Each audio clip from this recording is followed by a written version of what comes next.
और सबसे पहले आज की सबसे बड़ी खबर, समंदर में सिकंदर और चीन और पाकिस्तान पर टूटेगा कहर। जी हां, भारत के ये दो पड़ोसी मुल्क जो भारत को आंखें दिखाने की कोशिश करते हैं, लेकिन भारतीय सेना मजबूत होनी जा रही, क्योंकि प्रधानमंत्री नरेंद्र मोदी 13 और 14 जुलाई को फ्रांस के दौरे पर जा रहे हैं और इसी दौरान इस तरह की तस्वीर आपको दिखाएगी। ये तस्वीर देखिए, प्रधानमंत्री जाने वाले फ्रांस के दौरे पर, और एक बार फिर से आपको ऐसी तस्वीर देखने को मिलेगी जब प्रधानमंत्री इमैनुअल मैक्रों से मुलाकात करेंगे।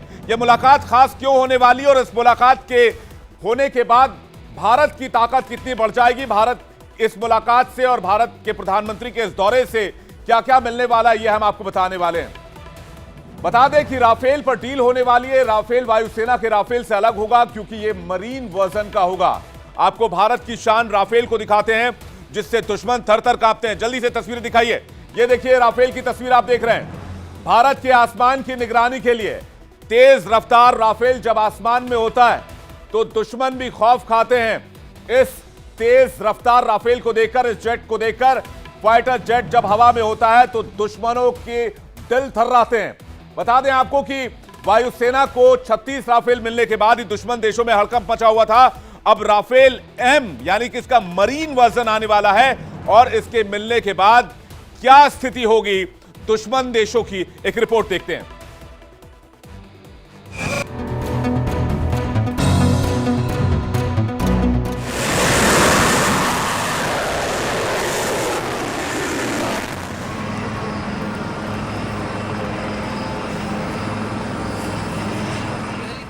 एक बार फिर से ये तस्वीरें देखने को मिलेंगी।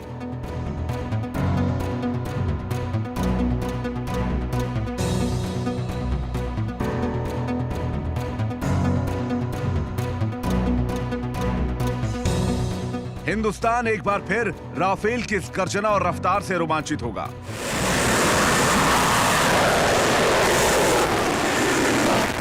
इंडियन एयरफोर्स को राफेल फाइटर जेट से इतनी शक्ति मिली है कि राफेल का नाम सुनते ही दुश्मन थर-थर कांपने लग जाते हैं। लद्दाख में राफेल की दहाड़ सुनकर चीन तक दुबक जाता है।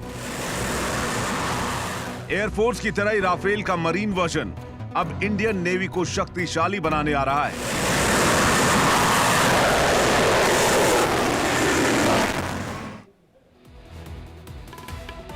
राफेल एम की ताकत, राफेल एम की खासियत और राफेल एम की क्या ताकत है वो हम आपको बताएं और उसको क्यों चुना गया ये भी आपको बताएंगे। लेकिन उससे पहले आप देखिए, यह राफेल है, जब यह आसमान में होता है, जब भारतीय वायुसेना के जाबाज लड़ाके इसे उड़ाते हैं तो दुश्मन देशों के दिल कांपते हैं। अब आपको बता दें कि इसके मरीन वर्जन ने अमेरिका के F-18 सुपर हॉर्नेट को हरा दिया। इस जीत के बाद ही भारत ने राफेल एम पर भरोसा जताया है। आपको राफेल के मरीन वर्जन की तस्वीर आपको दिखाते हैं जो अब इंडियन नेवी का हिस्सा बनने जा रहा है। जल्दी से तस्वीर लेकर आइए। ये देखिए, दो तस्वीरें आपके सामने, एक तरफ आसमान में राफेल की ताकत तो वहीं दूसरी तरफ नेवी के शिप पर लैंड करता हुआ राफेल। ये दो तस्वीरें, राफेल अभी जिस तरह भारतीय वायुसेना के जाबाजों के पास है, भारतीय वायुसेना में है, उसकी दो तस्वीरें, कितनी ताकतवर फाइटर जेट है ये, इन दो तस्वीरों को देखकर समझा जा सकता है और आपको इसकी ताकत से भी रूबरू कराएंगे। लेकिन इसके पहले रोमांचित कर देने वाली और गौरवान्वित कर देने वाली ये दो तस्वीरें आप देखिए।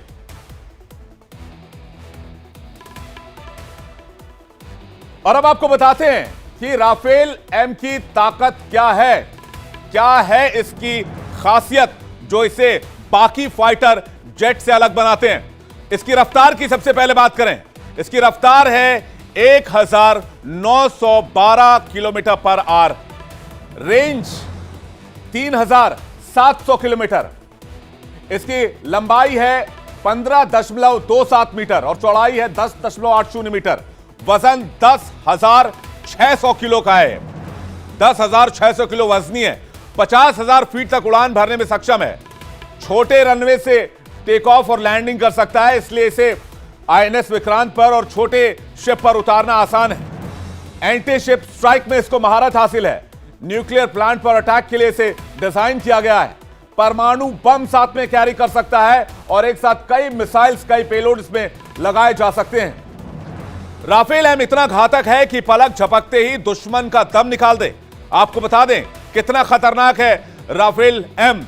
इसमें 30 मिलीमीटर कैलिबर की तोप लगाई जा सकती है। कई तरह की MBDA मिसाइल लगाई जा सकती है। स्कैल्प और हैमर जैसी हर मिसाइल इसमें फिट होती है। परमाणु बम से मिसाइल को लैस किया जा सकता है। अब राफेल एम की चर्चा क्यों है, इसके बारे में भी आपको जानकारी दे दें। दरअसल प्रधानमंत्री नरेंद्र मोदी 13 और 14 जुलाई को फ्रांस के दौरे पर जाने वाले हैं। फ्रांस के बेस्टिल डे परेड में शामिल होने के अलावा वो एक बड़ी डील साइन कर सकते हैं जो इंडियन नेवी को इतना ताकत देगी जिससे वो हिंद महासागर में राज करेगी। राफेल एम की खरीद की डील करीब 45,000 करोड़ की होगी, जिसके बदले राफेल के 26 मरीन वर्जन इंडिया को मिलेंगे। इनकी तैनाती समंदर के बादशाह INS विक्रांत पर की जाएगी। प्रधानमंत्री मोदी फ्रांस जाने के पहले इस डील को लेकर रक्षा अधिग्रहण परिषद यानी कि DAC के साथ बैठक भी करेंगे। अब आपको बताते हैं कि 14 जुलाई को प्रधानमंत्री मोदी पेरिस में बेस्टिल डे में बतौर गेस्ट ऑफ ऑनर शामिल होने जा रहे हैं। इस दौरान राफेल एम को लेकर डील हो सकती है। अब यह डील क्या है, कब होगी, इसके बारे में भी आपको हम जानकारी देते हैं। दरअसल 26 राफेल एम खरीदने की तैयारी है। विशेषज्ञों की सहमति मिल चुकी है। मोदी फ्रांस की यात्रा के दौरान यह डील कर सकते हैं, यह संभव है। राफेल बनाने वाली कंपनी दसॉ एविएशन के साथ यह डील होगी और इस डील का कॉन्ट्रैक्ट होगा 45,000 करोड़ रुपए। जी हां, 45,000 करोड़ के साथ यह डील साइन की जा सकती है। और मैं आपको दिखाते हैं INS विक्रांत की वो तस्वीर जो समंदर का बादशाह कहा जाता है। ये तस्वीर देखिए, ये तस्वीर आपको दिखा रहे हैं। ये राफेल की तस्वीर आप देख रहे हैं और ये INS विक्रांत की तस्वीर देख रहे हैं। INS विक्रांत पर जब राफेल उतारा गया था उस वक्त ये तस्वीर है। ये तस्वीर भारत की ताकत का एहसास कराती है। किस तरह से भारत समंदर से लेकर हवा से लेकर जमीन तक में पावरफुल हो गया है। पीएम मोदी के फ्रांस दौरे पर अगर ये डील हो जाती है तो आप सोचिए इंडियन नेवी को राफेल एम मिलने के बाद इंडियन नेवी कितनी पावरफुल हो जाएगी। अब आपके मन में सवाल यह होगा कि आखिर डील होती है तो राफेल एम कब तक मिल जाएगा। आपको बता दें कि वायुसेना के राफेल की जो 36 राफेल की जो डील हुई थी 7 साल के बाद पूरी डिलीवरी हो गई। अब एक बार फिर से फ्रांस से डील हो चुकी है। उसके मरीन वर्जन वाले राफेल की पहली खेप भारत को 3 साल में ही अगर डील होती है तो मिल जाएगी। 3 साल के अंदर पहली खेप राफेल की भारत के पास होगी। अब सवाल यह है कि राफेल ही क्यों? दुनिया में और भी बहुत सारे मुल्क हैं जो फाइटर जेट बनाते हैं, लेकिन राफेल ही क्यों? राफेल का मुकाबला किसके साथ था? जल्दी से आपको दिखाते हैं। एक और फाइटर जेट की तस्वीर लेकर आइए। यह है अमेरिकी FA-18 जिसे सुपर हॉर्नेट के नाम से जाना जाता है। फुल स्क्रीन तस्वीर दिखाइए सुपर हॉर्नेट की और इसके ताकत का एहसास कराइए। यह है FA-18 जो अमेरिकी फाइटर जेट है। यह भी रेस में था। आपको बता दें सुपर हॉर्नेट भी राफेल के मुकाबले रेस में था, लेकिन राफेल एम को ही चुना गया जिसे समंदर में तैनात करने की योजना है। अब राफेल ही क्यों, यह आपको बताते हैं। समंदर में हवाई हमले के लिए इसे डिजाइन किया गया है और आपको बता दें इसकी जो तकनीक है वो FA-18 सुपर हॉर्नेट से बेहतर है। विशेषज्ञों ने इस बात की तस्दीक की है। INS विक्रांत की जरूरत के हिसाब से राफेल एम फिट बैठता है हॉर्नेट के मुकाबले।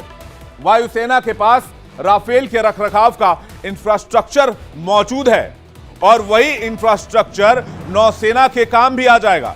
यानी कि राफेल को मेंटेन करने का, उसको उड़ाने का और उसको इस्तेमाल करने का अपने पास अनुभव है। भारत के पास अनुभव है। यह एक बड़ा पॉइंट रहा, राफेल के फेवर में गया और इंफ्रास्ट्रक्चर बनाने का पैसा बचेगा। राफेल के चलते राफेल एम की डील में कम समय लगेगा क्योंकि राफेल की वायुसेना के साथ पहली डील थी, 36 राफेल की डील थी। अब आपको बताते हैं कि राफेल एम और सुपर हॉर्नेट की ताकत एक दूसरे के मुकाबले कितनी है। जल्दी से आपको बताएं। राफेल एम की स्पीड है 2469 kmph जबकि FA-18 की स्पीड है 2222 kmph। यानी स्पीड के मामले में राफेल एम आगे है। रेंज की अगर बात करें तो रेंज आप देखिए कि राफेल एम की रेंज 3700 जबकि FA-18 3300 रेंज तक ही मार कर सकता है। अब सवाल यह है कि ऊंचाई तक कौन कितना जा सकता है। राफेल एम 55,000 फीट की ऊंचाई तक जा सकता है जबकि FA-18 सुपर हॉर्नेट 50,000 फीट तक ही जा सकता है। उसके बाद उसे लौटना होगा जबकि राफेल उससे आगे निकल सकता है। राफेल एम ऊंचाई पर जाने की स्पीड क्या है? 308 मीटर प्रति सेकंड, जबकि F/A-18 सुपर हॉर्नेट की स्पीड है 228 मीटर प्रति सेकंड। विंग स्पैन क्या है, कितना बड़ा है इसके डैने? तो 35.4 फीट का राफेल एम है और F/A-18 सुपर हॉर्नेट के विंग्स 44.4 फीट के हैं। लेकिन आपको बता दें, यहां पर एज राफेल एम के पास जाता है क्योंकि राफेल एम फास्ट ज्यादा है। BVR रेटिंग की अगर बात करें तो राफेल एम 90% तक है इसकी रेटिंग, जबकि सुपर हॉर्नेट की जो रेटिंग है वो 83% ही है। हथियार ले जाने की रेटिंग की अगर बात करें तो राफेल एम को मिलते हैं 10 में से 8.6 पॉइंट्स, वहीं F/A-18 सुपर हॉर्नेट को मिलते हैं 10 में से 7.9 पॉइंट्स, और ये इसीलिए राफेल एम आगे निकल गया सुपर हॉर्नेट से। और अगर ईज की बात करें, पायलट्स की आसानी की बात करें, तो उसमें राफेल एम को मिलते हैं 9.3, जबकि 7.2 है सुपर हॉर्नेट का रेटिंग। यानी कि हर मामले में, हर एक मामले में तैनात, और साथ ही साथ सिक्योरिटी को लेकर, चाहे वो मिसाइल्स ले जाने को लेकर, इन तमाम चीजों को लेकर राफेल एम आगे निकलता हुआ नजर आया सुपर हॉर्नेट से। अब आपको बताते हैं कि INS विक्रांत की ताकत कैसे बढ़ेगी। INS विक्रांत, जिस पर राफेल एम को तैनात करने की तैयारी है, उस पर MiG-29 फाइटर जेट पहले से तैनात है। रोमियो हेलीकॉप्टर इस पर लगाया गया है। इसके अलावा इस पर कामोव हेलीकॉप्टर्स भी तैनात किए गए हैं। ध्रुव हेलीकॉप्टर भी इस INS विक्रांत पर तैनात होते हैं। लेकिन अब इस बेड़े में, INS विक्रांत के जखीरे में राफेल एम की तैनाती भी हो जाएगी। तो एक बहुत बड़ी ताकत के तौर पर उभरेगा। प्रधानमंत्री जा रहे हैं फ्रांस। अगर डील बन गई, राफेल एम भारतीय नेवी के पास, इंडियन नेवी के पास आ गई, तो सोचिए कि इंडियन नेवी की ताकत में कितना इजाफा हो जाएगा। चलिए अब बात करते हैं आज एक और बड़ी खबर की। अगली बड़ी खबर, योगी प्लस योगी बहु उपयोगी, ऐसा क्यों लिख रहे हैं? एक तरफ योगी आदित्यनाथ हैं और एक तरफ बाबा बालकनाथ हैं। दोनों महंत हैं, दोनों नाथ संप्रदाय से आते हैं, लेकिन योगी प्लस योगी कैसे होगा, यह आज हम आपको बताने जा रहे हैं। और इससे जुड़ी खबर क्या आई है वो भी आपको बताते हैं। बात कर रहे हैं हम अलवर के सांसद महंत बालकनाथ की। बीजेपी में अब एक नहीं बल्कि दो योगी हैं। एक तो खूब लोकप्रिय हैं और दूसरे भी लोकप्रियता की राह पर आगे चल पड़े हैं। और ये आज की तस्वीर आपको दिखा रहे हैं। ये आज के अलवर की तस्वीर आप देखिए। रोहतक में थे योगी आदित्यनाथ और उनके साथ साथ बाबा बालकनाथ भी मौजूद हैं। लेकिन रोहतक, हरियाणा के रोहतक में अचानक योगी आदित्यनाथ कैसे पहुंचे?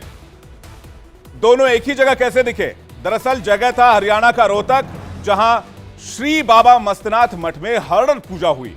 वहां यूपी के सीएम योगी आदित्यनाथ भी शामिल हुए। तो राजस्थान के बाबा बालकनाथ भी मौजूद थे, जो इस मठ के महंत हैं। सीएम योगी ने यहां संतों के साथ भोजन भी किया। इन तस्वीरों से सवाल उठ रहे हैं कि क्या यूपी की तर्ज पर राजस्थान की राजनीति में भी योगी फैक्टर निर्णायक होने वाला है? एक छोटे से ग्राफिक्स हम आपको बताते हैं कि आखिर बाबा बालकनाथ कौन है। 2019 में पहली बार सांसद बने, नाथ संप्रदाय के महंत हैं। 6 साल की उम्र में ही संन्यास ले लिया था और अब बीजेपी में उनका कद धीरे धीरे बढ़ रहा है। तो 2019 में पहली बार सांसद बने। 2019 में सांसद बनने के बाद यह भी इनकी खासियत है कि ये भी नाथ संप्रदाय से ही आते हैं, और यह भी कि महज 6 साल की उम्र में ही इन्होंने संन्यास ले लिया था और बीजेपी में इनका भी कद धीरे धीरे बढ़ रहा है। जैसे यूपी में योगी आदित्यनाथ हैं, वैसे ही राजस्थान की राजनीति में योगी हैं बालकनाथ। अलवर के सांसद महंत बालकनाथ को हाल ही में राजस्थान के बीजेपी का उपाध्यक्ष बनाया गया है। राजस्थान में बस 4 महीने के बाद चुनाव होने हैं और उससे पहले महंत बालकनाथ को राजस्थान में बीजेपी का ट्रम्प कार्ड माना जा रहा है। हम आपको बताएंगे कि महंत बालकनाथ राजस्थान की राजनीति में क्या धाक रखते हैं, लेकिन आइए उससे पहले आपको बताते हैं कि योगी आदित्यनाथ और बाबा बालकनाथ में क्या समानताएं हैं। सबसे पहले जो समानता है, ये दोनों नाथ संप्रदाय से आते हैं। योगी आदित्यनाथ गोरखनाथ मठ के महंत हैं, तो बालकनाथ रोहतक के मस्तनाथ मठ के महंत हैं। दोनों की पहचान हिंदूवादी और फायर ब्रांड नेता के तौर पर होती है। योगी आदित्यनाथ ने भी राजनीति की शुरुआत गोरखपुर के सांसद के तौर पर की थी और बाबा बालकनाथ भी 2019 में आए और पहले चुनाव में अलवर से सांसद बन गए। दोनों की दूसरे राज्यों में भारी डिमांड है। जैसे योगी यूपी से बाहर भी चुनाव प्रचार करते हैं, वैसे ही बीजेपी महंत बालकनाथ के असर को हरियाणा चुनाव में और साथ साथ राजस्थान के चुनाव में भुनाना चाहती है। योगी आदित्यनाथ नाथ संप्रदाय के राष्ट्रीय अध्यक्ष हैं, तो रोहतक मठ के महंत को उपाध्यक्ष माना जाता है। अब एक और तस्वीर आपके सामने रखते हैं जिसमें इन दोनों नेताओं का कनेक्शन दिखता है। यह तस्वीर 2017 की है, जब रोहतक के मस्तनाथ मठ में बाबा बालकनाथ को उनके गुरु चांदनाथ योगी ने अपना उत्तराधिकारी बनाया था। उस समारोह में योगी आदित्यनाथ भी शामिल हुए थे। इसके बाद 2019 में राजनीति में आने के बाद बालकनाथ लगातार चर्चा में बने रहते हैं, इसलिए इन्हें राजस्थान का योगी भी कहा जाता है। बीजेपी की कोशिश है कि जैसे यूपी में योगी आदित्यनाथ के मुख्यमंत्री बनने के बाद बीजेपी के लिए यूपी अजय किला बन चुका है, वैसे ही राजस्थान की राजनीति में बाबा बालकनाथ के लिए एक बड़ा गेम चेंजर वो बन सकते हैं। बाबा बालकनाथ महंत बालकनाथ राजस्थान के मेवात इलाके में मजबूत पकड़ रखने वाले यादव समाज से ताल्लुक रखते हैं। हिंदुत्व और विकास के एजेंडे पर चलने वाले बीजेपी के आला नेताओं में बालकनाथ का नाम भी शामिल हो गया है। अलवर के साथ लगे हरियाणा के कई जिलों में बाबा बालकनाथ की अच्छी पकड़ मानी जाती है। बाबा बालकनाथ की राजनीति में कितनी पकड़ है? महंत बालकनाथ सन्यासी से राजनीति की दुनिया में कैसे आए और कैसे उनकी छवि एक फायर ब्रांड नेता के तौर पर बनने लगी, एक रिपोर्ट देखिए।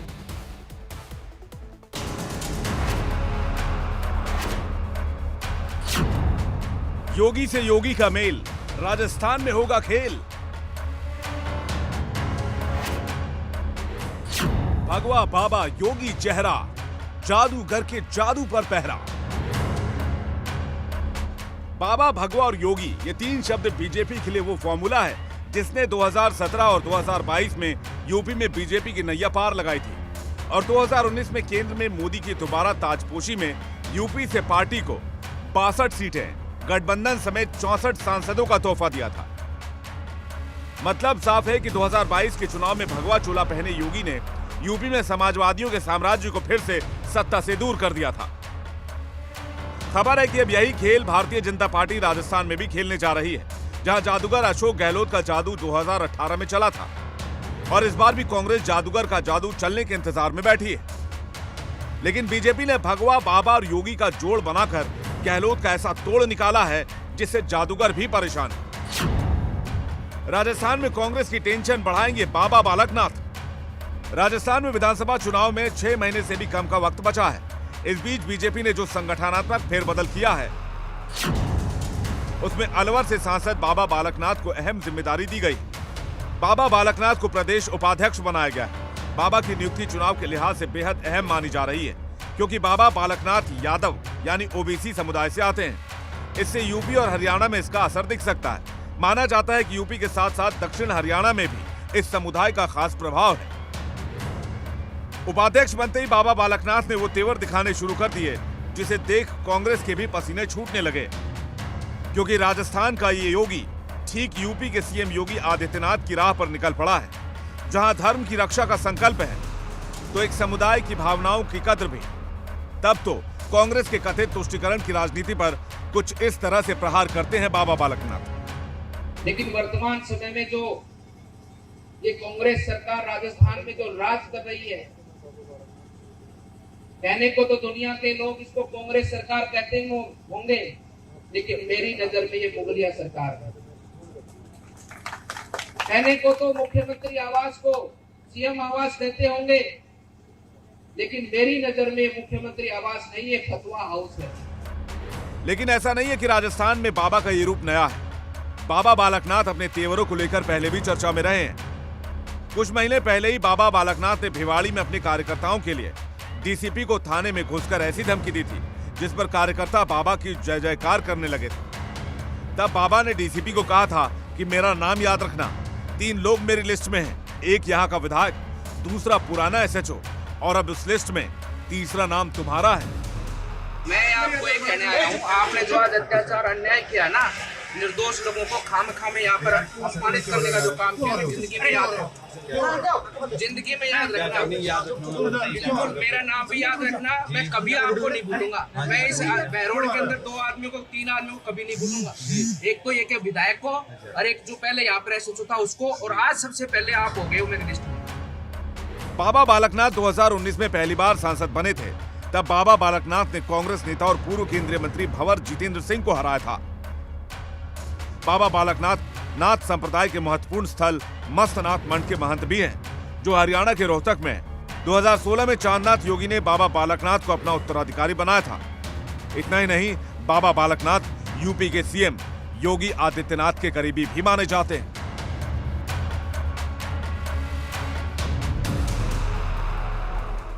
अगर आज की तारीख में सवाल पूछा जाए कि क्या पश्चिम बंगाल में लोकतंत्र है, तो जवाब आपको यह मिलेगा। आप किसी से भी पूछ लीजिए, बंगाल में लोकतंत्र नजर नहीं आता है, बंगाल में बमतंत्र नजर आता है। क्योंकि पंचायत चुनाव में जिस तरह से बम चले हैं, पंचायत चुनाव में जिस तरह से हिंसा हुई है, उसको लेकर सवाल पूछे जा रहे हैं। पश्चिम बंगाल पंचायत चुनाव की वोटिंग के दौरान कल हिंसा हुई थी।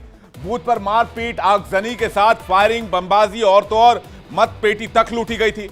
बैलेट पेपर फाड़ दिए गए थे। यह हिंसा वोटिंग शुरू होने से लेकर बैलेट बॉक्स सील होने तक होती रही और यह हिंसा आज भी जारी रही। क्या क्या कुछ हुआ पश्चिम बंगाल के पंचायत चुनाव में अब तक, यह आपको बताते हैं। पश्चिम बंगाल के पंचायत चुनाव में 24 घंटे की हिंसा में 21 लोगों की मौत हो गई है, 21 लोगों की जान चली गई है। इस सवाल का जवाब कौन देगा कि पश्चिम बंगाल में इतने लोगों की मौत का जिम्मेदार कौन है? बैलेट बॉक्स सील होने तक हिंसा जारी रही। हिंसा में प्रदेश भर में सैकड़ों लोग घायल भी हुए हैं और कई जगह मतपेटी की लूट, बैलेट पेपर तक फाड़े गए, बैलेट पेपर लूट लिए गए। आगजनी, फायरिंग के साथ बमबाजी भी की गई।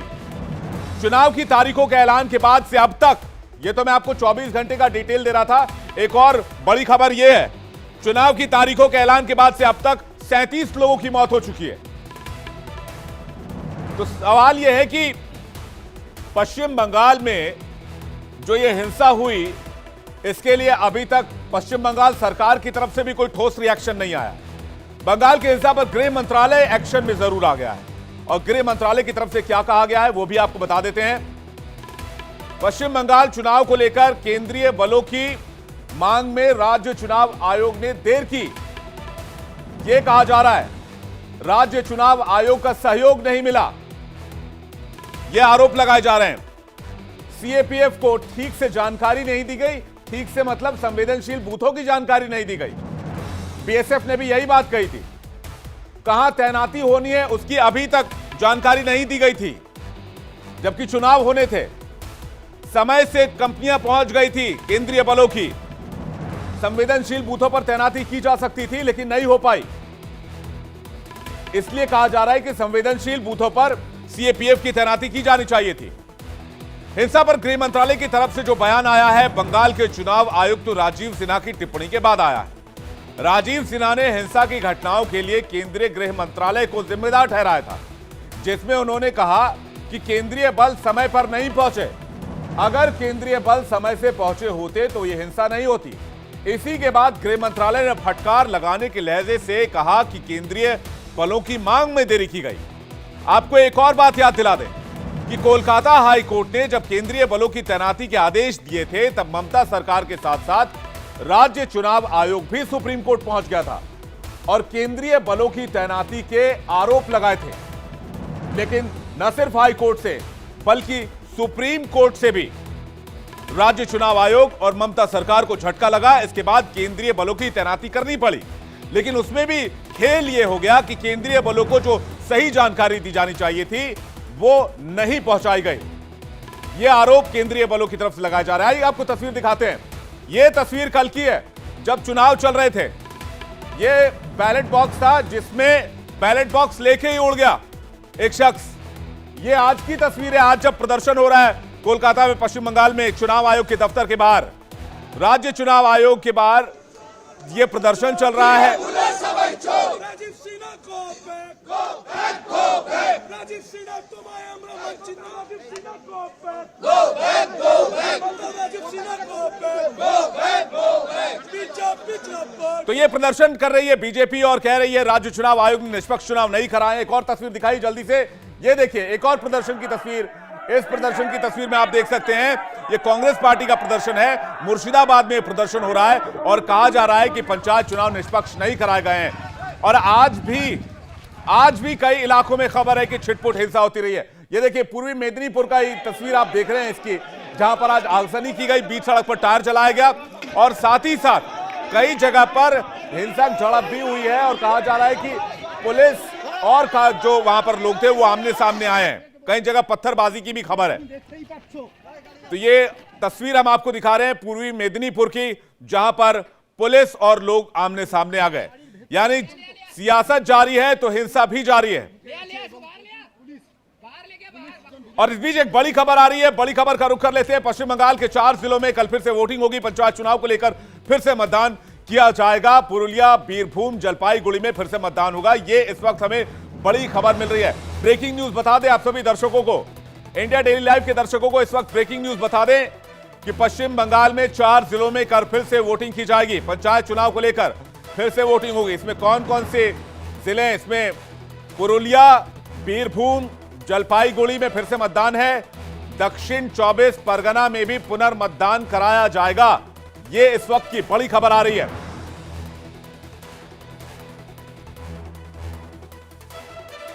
तो पश्चिम बंगाल की जो पंचायत चुनाव में हिंसा हुई उसमें जो सियासत निकल कर आ रही है उस पर भी वार पलटवार का सिलसिला शुरू हो गया। बंगाल की हिंसा पर राज्यपाल से लेकर विपक्ष के कुछ नेताओं ने क्या कुछ बयान दिया है वो भी आपको बता देते हैं।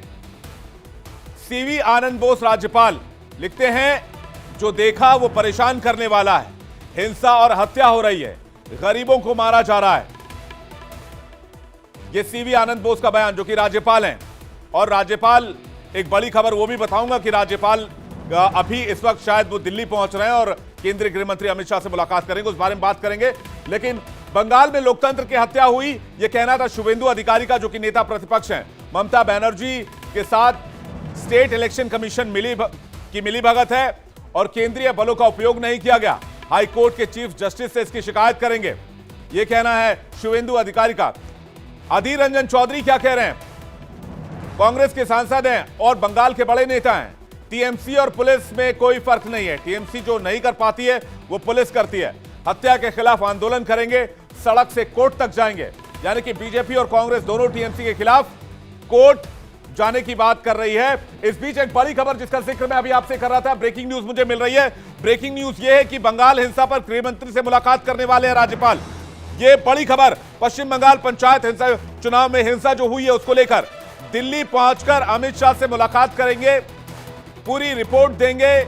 आपको बता दें कि हिंसा पर राज्यपाल सीवी आनंद बोस, जो कि राज्यपाल हैं पश्चिम बंगाल के, वो अमित शाह से मुलाकात करेंगे, केंद्रीय गृह मंत्री से मुलाकात करेंगे और बंगाल हिंसा पर पूरी रिपोर्ट देंगे। ये इस वक्त की बड़ी खबर मिल रही है। इसके अलावा केंद्रीय गृह मंत्रालय ने पहले ही रिपोर्ट तलब किया हुआ है ममता सरकार से। लेकिन इस बीच बड़ी खबर यह आ रही है कि पश्चिम बंगाल के राज्यपाल दिल्ली के लिए रवाना हो गए हैं और दिल्ली पहुंचकर अमित शाह से मुलाकात करने वाले हैं।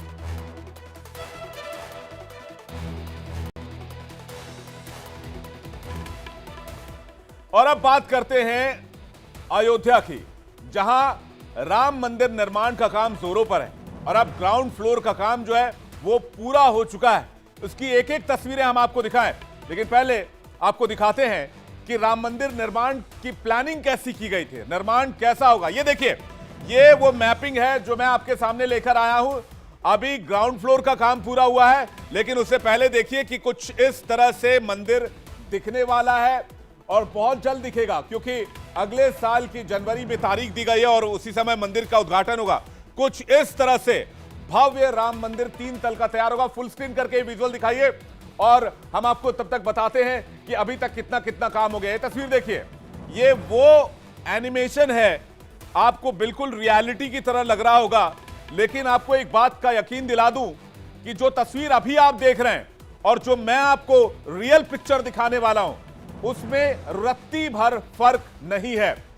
राम मंदिर निर्माण का काम कहां तक पहुंचा है, अब आपको वो तस्वीरें दिखाते हैं। पहले तल पर पिलर खड़ा करने का काम शुरू हो गया। अभी देखिए, आप इसमें थोड़ा सा फर्क कीजिएगा। अभी आप एनिमेशन की तस्वीर देख रहे थे, लेकिन अब आप रियल पिक्चर देख रहे हैं। ये रियल सेट है।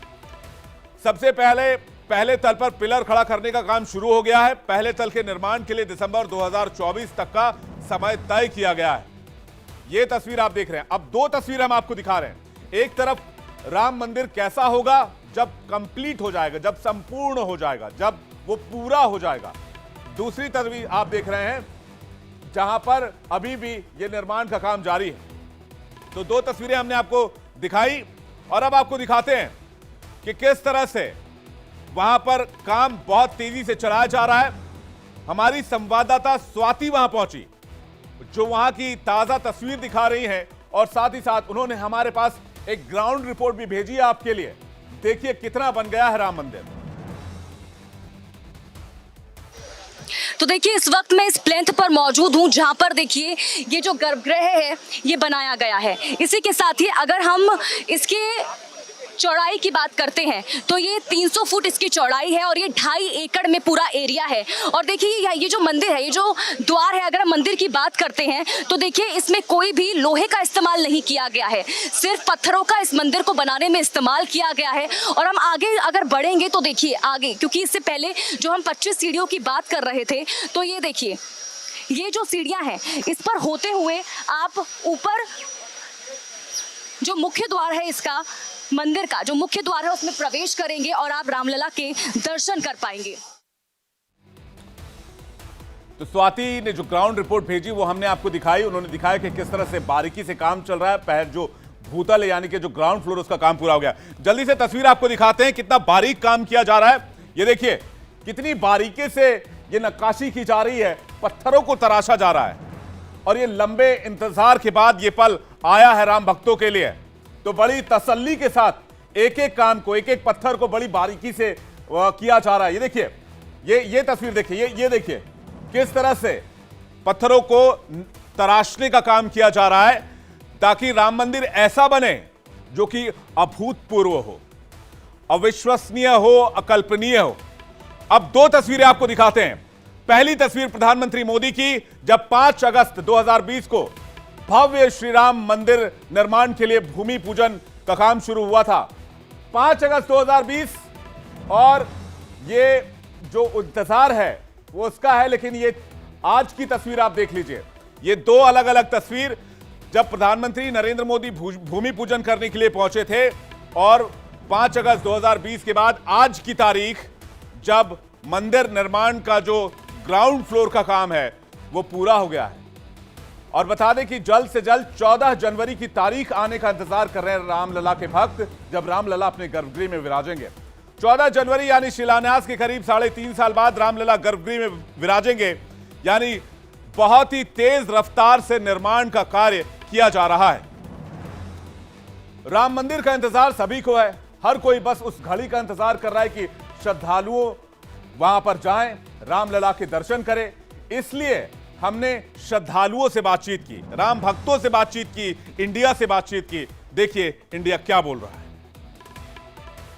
हर कोई इंतजार कर रहा है उस दिन का जब रामलला के बाल स्वरूप को मंदिर के गर्भगृह में विराजमान किया जाएगा। प्राण प्रतिष्ठा वाला दिन 2024 जनवरी, और उस दिन का हर किसी को इंतजार है। तमाम लोग हमारे साथ यहाँ पर मौजूद हैं, इनसे बात करते हैं और जानने की कोशिश करते हैं। रामलला के बाल स्वरूप को मंदिर के गर्भगृह में विराजमान किया जाएगा, क्या कहेंगे इसको लेकर, कितने उत्सुक?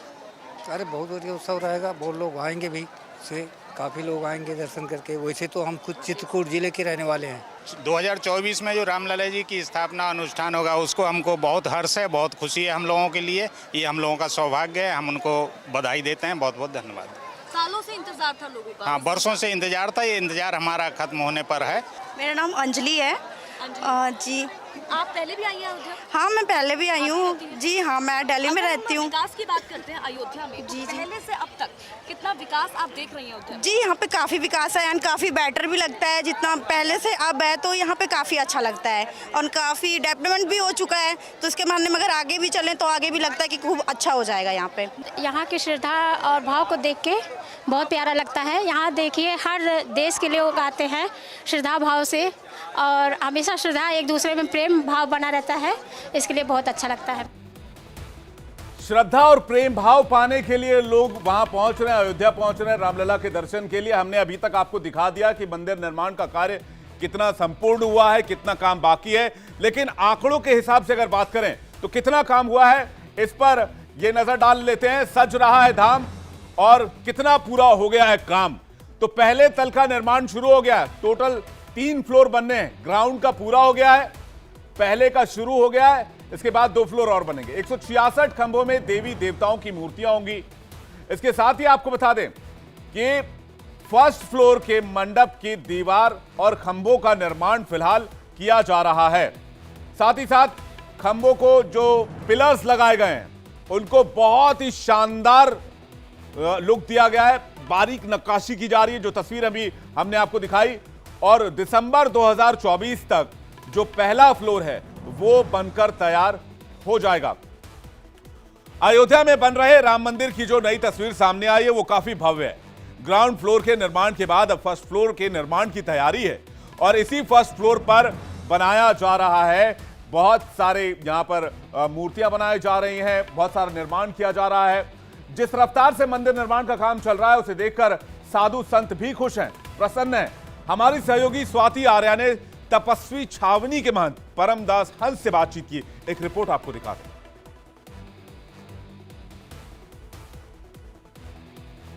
मर्यादा पुरुषोत्तम भगवान श्री रामलला का दिव्य भव्य राम मंदिर का निर्माण कार्य लगभग 90% पूरा हो चुका है, 10% बाकी है और बहुत तेजी से जो है तो उसकी तैयारियां शुरू हो गई हैं, क्योंकि धीरे धीरे वो समय नज़दीक आ रहा है जिसकी वर्षों से प्रतीक्षा रही है। और ट्रस्ट ने जो है तिथि भी शायद घोषित कर दिया है कि जनवरी में जो है, तो इसलिए ये बहुत खुशी है। 2024 जो है ये है खुशखबरी जो है सभी राम भक्तों को, देशवासियों को मिलने वाली है और बहुत अच्छा है। इसके लिए पीढ़ियों ने संघर्ष किया, कितने लोगों ने अपने प्राणों को आहूत किया, कितने लोगों ने तपस्याएं की। तो ये राम मंदिर जो आज बन रहा है इसमें कहा जा सकता है कि सभी जितने भी देश प्रेमी हैं, जितने भी राम भक्त हैं, सबका इसमें सहयोग है कहीं न कहीं से। और आज 24 के बाद जहां राम मंदिर बनने की बात हो रही थी, वहां 24 में रामलला अपने दिव्य भव्य राम मंदिर में बैठने जा रहे हैं। तो साधु संत प्रसन्न हैं, खुश हैं कि उनकी मनोकामना पूरी होने जा रही है। राम मंदिर निर्माण को लेकर केंद्रीय गृह मंत्री अमित शाह और योगी आदित्यनाथ की प्रतिक्रिया भी सामने आई है। और राहुल बाबा कान खोलकर सुन लो और सब रूम वालों आप भी टिकट करा लो। 1 जनवरी 2024 को अयोध्या में गगनचुंबी राम मंदिर वहां पर आपको तैयार मिलेगा। और अयोध्या में प्रभु श्री राम के भव्य मंदिर के निर्माण का कार्य युद्ध स्तर पर चल रहा है। जनवरी 2024 में प्रभु राम अपने मंदिर में विराजमान हो जाएंगे। हर भारत के लिए, हर भारतवासी के लिए गौरव का क्षण होगा। पहला भाग तो बन चुका है जहाँ पर रामलला को विराजमान होना है और आगे का बाकी और विशेष है, लेकिन इसको पूर्णतया जनवरी में चूँकि इसका उद्घाटन होना है। और अब सवाल यह है कि जब मंदिर पूर्ण रूप से बन जाएगा, संपूर्ण हो जाएगा, तो कैसा होगा। तो आइए आपको दिखाते हैं किस तरह से भव्य और विशाल राम मंदिर बनेगा। इसकी तस्वीर आपके सामने खींचने की कोशिश करते हैं। सबसे पहले हमने आपको वो दिखाया एनिमेशन के जरिए। एनिमेशन की तस्वीर अभी आप मेरे पीछे भी देख सकते हैं। ये देखिए, ये एनिमेशन की तस्वीर, जरा इसको प्ले किया जाए। और इस बता दें आपको कि 8 एकड़ का परकोटा है और आपको बता दें गर्भगृह के बाहर मंडप की नक्काशी की गई है। साथ ही साथ ग्राउंड फ्लोर में 5 मंडप जो हैं वो रहेंगे। आपको बता दें कि मुख्य मंडप से पताका फहराएगा, भगवान श्री राम का पताका होगा। ग्रेनाइट के पत्थरों से तैयार होगा 21 फुट का ऊंचा चबूतरा। 7 मंदिर और 6 गेट भी बनेंगे। गुलाबी पत्थरों से इन्हें तराश कर नक्काशीदार बनाया जा रहा है। और इन नक्काशियों की खासियत भी मैं आपको बता देता हूं। इन नक्काशियों की खासियत यह होगी कि इसमें भारतीय स्थापत्य कला और सनातन संस्कृति की विरासत आपको देखने को मिलेगी और यह देखने में काफी भव्य होगा। मंदिर की खासियत यह रहेगी कि सूर्य की किरण भगवान राम के ललाट पर पड़ेगी। इससे जन्म के समय रामलला का दर्शन बहुत ही दिव्य और भव्य होगा। भगवान श्री राम ने सूर्य वंश में जन्म लिया है, इसकी व्यवस्था भी की गई है इसलिए। और इसके साथ साथ आपको बता दें कि 300 से 400 लोग भगवान के दर्शन एक बार में कर पाएंगे। ग्राउंड फ्लोर के निर्माण के बाद पहले और दूसरे फ्लोर का काम चलता रहेगा और 2025 तक मंदिर निर्माण का कार्य पूरा हो जाएगा।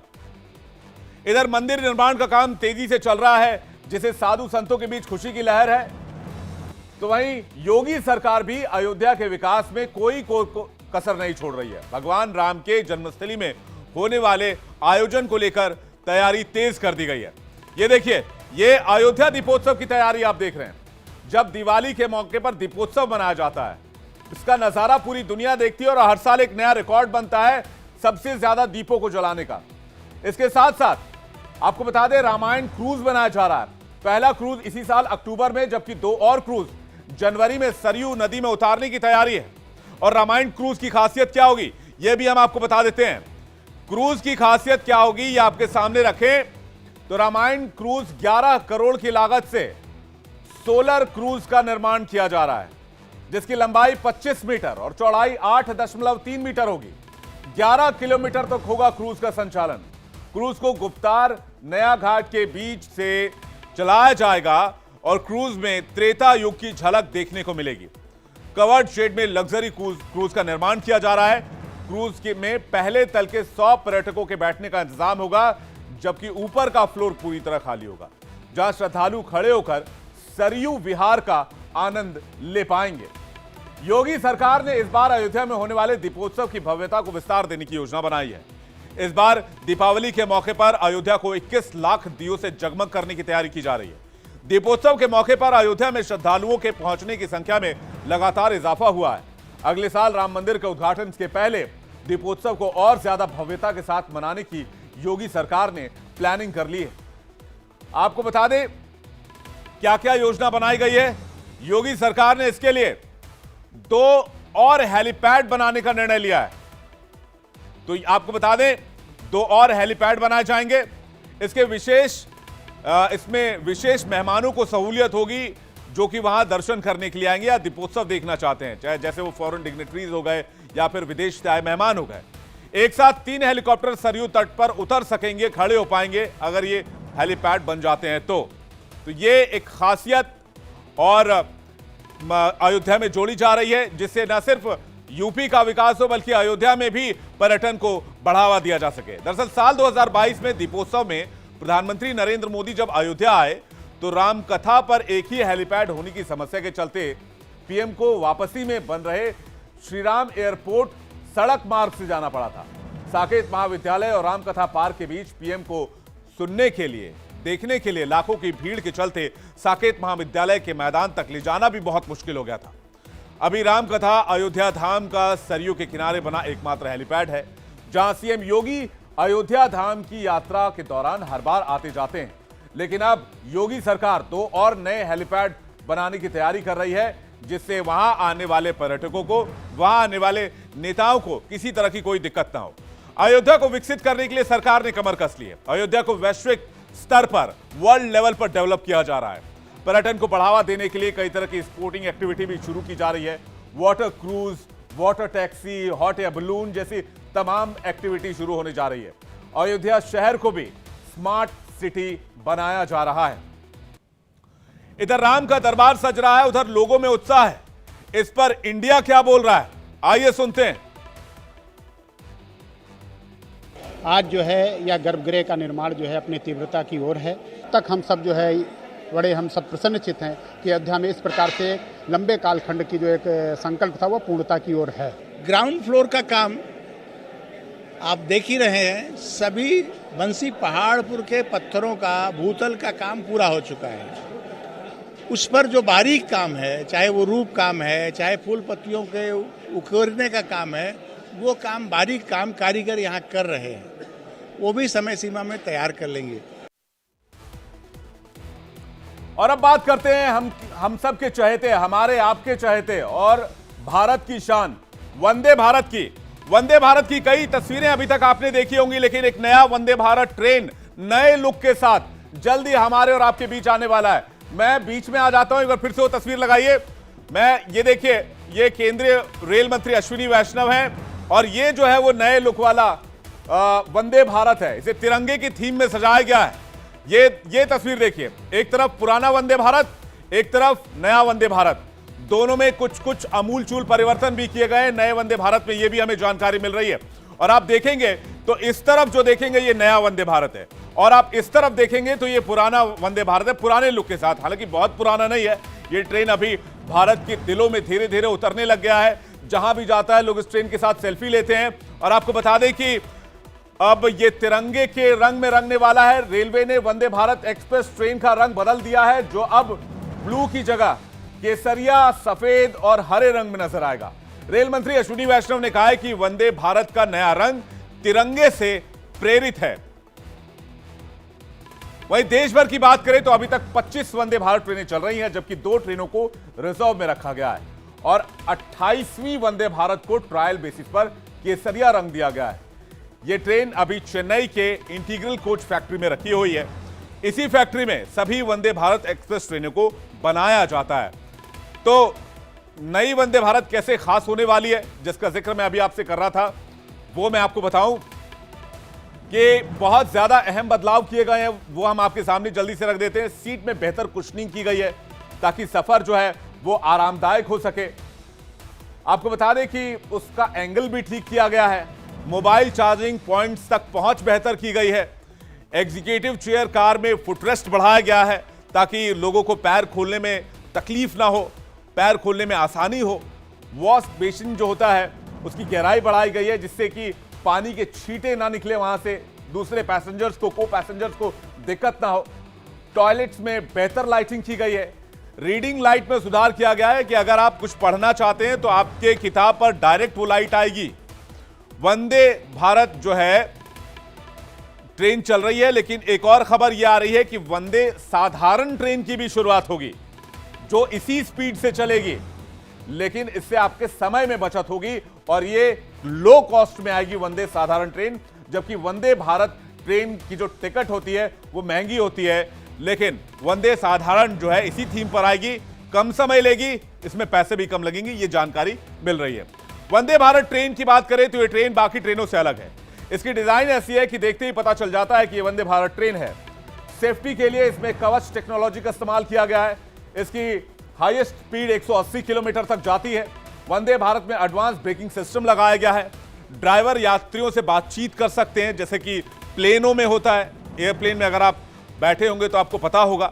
इसके साथ साथ सीसीटीवी, वाईफाई जैसी तमाम सुविधाएं जो इस ट्रेन को बाकी ट्रेनों से अलग करती हैं। 15 फरवरी 2019 से शुरू हुआ वंदे भारत का कारवां लगातार, वंदे भारत का परिवार लगातार बढ़ता जा रहा है और अब इसके अलग अलग कलर भी सामने आ रहे हैं। और कहा जा रहा है कि नए कलर के साथ साथ, नई थीम के साथ साथ वंदे भारत में कुछ और बदलाव भी होंगे, जो बदलाव मैंने आपके सामने अभी रखे हैं।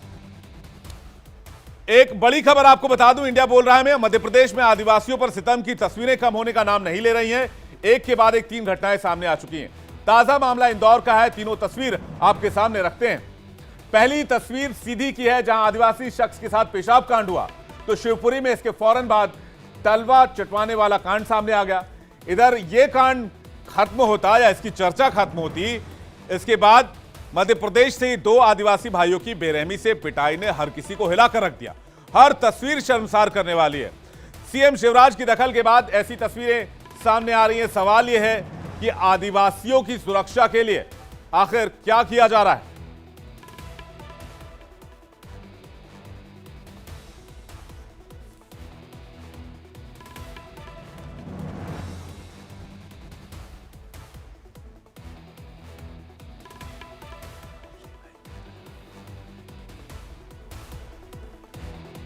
तो क्या है इंदौर का मामला, वो आपको बताते हैं। राव थाना इलाके में 2 आदिवासी भाई एक कंपनी में मजदूरी का काम करते हैं, जहां मामूली विवाद के बाद इनकी पिटाई कर दी गई।